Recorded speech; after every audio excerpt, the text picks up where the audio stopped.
They employ security staff that you and I would not employ on a building site. For 6 years, Jeff Furlong was head of security on some of the world's most luxurious cruise ships. He dealt with hundreds of cases that on land would have ended up in court. Hardly a week or a cruise went by where I wasn't dealing with a serious stabbing or a serious assault, a glass in the face, that kind of type of assault. Many, many times I would take all the evidence, I would take all the statements, I would seize any forensic evidence. I did reports, but unfortunately, I never got any answers. Last July, George and Jennifer Smith were celebrating their honeymoon with a Mediterranean cruise on the Royal Caribbean Line's ship, Brilliance of the Seas. He'd been on several cruises as a family. He absolutely loved it. He was just ecstatic to be going to all these different countries on the cruise. He was just so happy. On the night of July the 4th, as the ship sailed through the Aegean, the Smiths began a long night of drinking and gambling in the onboard casino. In the early hours of the morning, the couple argued. Jennifer staggered away, leaving George drinking with a group of 4 Russian men. Those 4 individuals helped my brother back to his cabin. Then, from ear witness accounts, it appears that some sort of confrontation happened in his room. At 4 a.m, passengers in the next-door cabin called ship security to complain about the noise. They would later describe a violent fight, followed by a loud bang. That bang would turn out to be the sound of George Smith's body hitting the metal awning below his balcony as he dropped into the sea. Half an hour later, Jennifer Smith was found asleep in a corridor. Cruise line staff took her back to the cabin, but didn't notice that George Smith was missing or that there were blood stains on the bed and on a towel.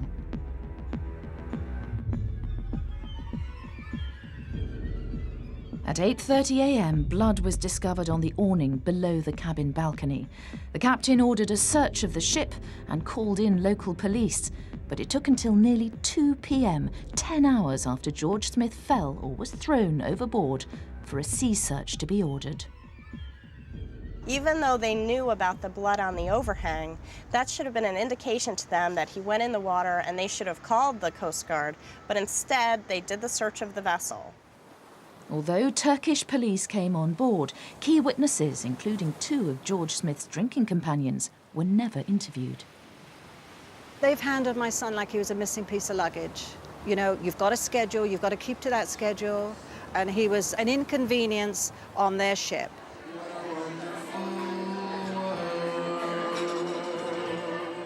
George Smith's body was never recovered from the sea. That same evening, the cruise ship sailed on, its schedule barely interrupted. In the past 3 years, at least 28 people have disappeared from cruise ships in violent or mysterious circumstances. But in some of these cases, victims' relatives accuse the cruise companies of being primarily concerned to protect their public image. They're a law unto their own. They don't have any police force aboard those cruise ships, so they have their own law. They can do what they like. On the 4th of January this year, Dublin schoolgirl Lynsey O'Brien was enjoying a family holiday on a Costa Cruises liner in the Gulf of Mexico. As the O'Briens relaxed over dinner, 15-year-old Lynsey slipped away and found a barman willing to serve her cocktails. She charged them to her onboard credit card, which should have warned the bartender that she was too young to be given alcohol. She was only 15 years of age, and she only looked 15. He should have said, "You're a minor." No, he still went ahead and served her. Over 90 minutes, Lynsey and another underage girl were served 10 generous measures of spirits and cocktails between them. He let them get drunk, basically intoxicated, whatever word you want to use. The barman let them get drunk in front of him. By the time Paul O'Brien found his daughter, she was barely able to stand. He took Lynsey and her sisters back to their cabin. We put Lynsey into bed, said, "I will deal with you in the morning," and walked back into the adjoining cabin. And literally 60 seconds later, my daughter was dead. In her drunken state, Lynsey lurched towards the cabin balcony to be sick over the side. But shipboard balconies are very low. Lynsey fell into the ocean. The guardrails on ships are, in some cases, less than waist high, so falling off a ship in a drunken state is extremely easy to do. And I guarantee you, if you fall overboard, you'll never be found again, because by the time you're reported to the bridge, you're many, many miles away. Like George Smith, Lindsey O'Brien's body was never recovered from the sea. I knew when she fell overboard there wasn't a chance in heaven of her surviving the fall. It was 140 feet and she was in the ocean. Nobody could survive that. Another ocean, another cruise line, another disappearance. In August 2004, Kendal Carver's daughter joined a 7-day cruise with Royal Caribbean Lines. But just 2 days into the holiday, she disappeared. She was reported missing daily for 5 days by the steward, and his supervisor said, "Hey, just forget it and go do your job." 5 days later, when the ship returned to port, there was still no sign of her. But Royal Caribbean did not report her missing or contact her next of kin. They, in effect, just took her items and disposed of most of her things, gave it away to charity. And they took a purse, had her name, social security number, and everything in it, and just put it in storage. And that was it. So our daughter literally disappeared from the face of the earth. Kendal Carver's daughter was never found. Royal Caribbean carried out its own internal investigation and subsequently fired the supervisor for an error of judgment. We'll never know what happened. Everything we went to is missing, gone. Somebody was covering up from the very beginning. In March this year, the United States Congress opened an inquiry into the way cruise companies handle both disappearances at sea and crimes on board cruise ships. The hearings in Washington, D.C. heard harrowing evidence from holidaymakers who had been raped or sexually assaulted by cruise line staff. On the last night of the cruise, shortly before dinner, I was drugged by a bartender employed by the cruise line. He led me to a remote bathroom marked crew members only and sexually assaulted me when I was in a semi-conscious and unconscious state. My daughter had climbed into one of the bunks, and while watching the video, she fell asleep. The next thing she knew, there was a man on top of her. The room was dark. I cannot begin to describe to you today the pain, humiliation, and suffering this incident inflicted on me and my family. Being raped is an enormous hurt in her whole being that could never begin to heal. According to the major cruise companies, there has been a total of 178 sexual assaults or rapes on board luxury cruise ships within the past 3 years. The vast majority are believed to have been committed by cruise line staff. But according to those who worked on the inside, cruise lines routinely cover up rather than investigate sexual assaults, so the true figure is much higher. When somebody has related they've been the subject of a sexual assault, etc., the hotel director, through the captain, would offer the passenger or passengers a free holiday, free champagne, free dinners, free excursions, free anything in order to placate them, to stop making issues public. Are you saying rape victims were bought off with a bottle of champagne? I not only say it, I know it. Cruise companies recruit most of their below-deck staff via employment agencies in developing countries. But the cruise companies do not keep a central register of vetted staff. The result is that employees dismissed from one cruise line are able to get a job with one of its rivals. If they're dismissed from one cruise line, they're then flown home, only to go to a different agency in their country to be re-employed by another cruise line. It happens all the time. It's a common occurrence. The cruise industry says it takes the security of its passengers very seriously, and that its statistics prove that cruising is the safest way to go on holiday. Raising your right hand, do you solemnly swear or affirm that the testimony you will give before this subcommittee... But victims of onboard crime have begun an international campaign to force cruise companies to handle crimes at sea just as they would be dealt with on land. They put forward a detailed 10-point plan, including a central database of vetted crew members, higher guardrails and onboard police officers. Why have we taken on the cruise line industry?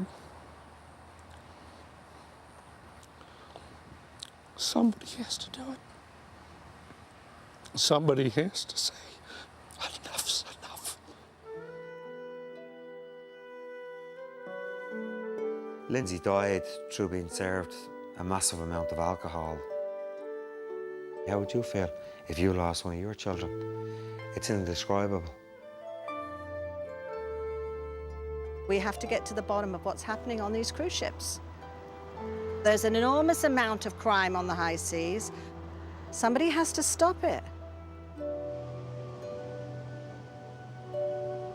The cruise companies have not responded to the plan, but Royal Caribbean Lines has made its position clear. It has no legal responsibility to investigate the disappearance of any passenger, no matter what may have happened to them. Well, in a written statement, Royal Caribbean International, the world's second largest cruise line, said all of its ships are built to internationally recognised standards. Each has a highly trained security officer on board, and all its crew members undergo thorough screening. Now, the company described the case of Kendal Carver's daughter as a horrible tragedy. On the George Smith case, Royal Caribbean said there was nothing to indicate a fight in his cabin and that the ship's captain notified Turkish police and US authorities promptly. And finally, the company insisted it report all allegations of crime to the FBI and other appropriate law enforcement agencies. Now, in a statement, Costa Cruises said it had fired the barman who served Lindsey and has retrained its crew in alcohol education, as well as strengthening its policy on not serving alcohol to minors. The company extended what it said was its deepest sympathies to the O'Brien family. After the break, the wedding couple who married in sickness and not in health. It's fair to say that we weren't really in the mood for much romance at the time. No, a bit of a passion killer, yeah.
Hello and welcome back to our cruise special. And remember, if your holiday runs aground this summer, we are here for you. The number's on the screen right now. And you never know, you might just find you need us, like Paul and Fran Hughes. Paul and Fran Hughes dreamed of getting married at sea. They'd planned it for 2 years, and they were sure a cruise to Portugal on board the Sea Princess would be perfect. Thought it'd be really special because, you know, getting married by the captain while you're at sea, and he's got his full regalia on and all that sort of thing. And we were just getting more and more excited. But their marriage didn't get off to the healthiest of starts. Paul fell ill on the second evening. We were getting married on the fourth day. When the nurse came round, she did explain that it was like a 48-hour bug. You have to be confined for 48 hours, which meant that there was a fair chance that I couldn't go to the wedding that we'd planned.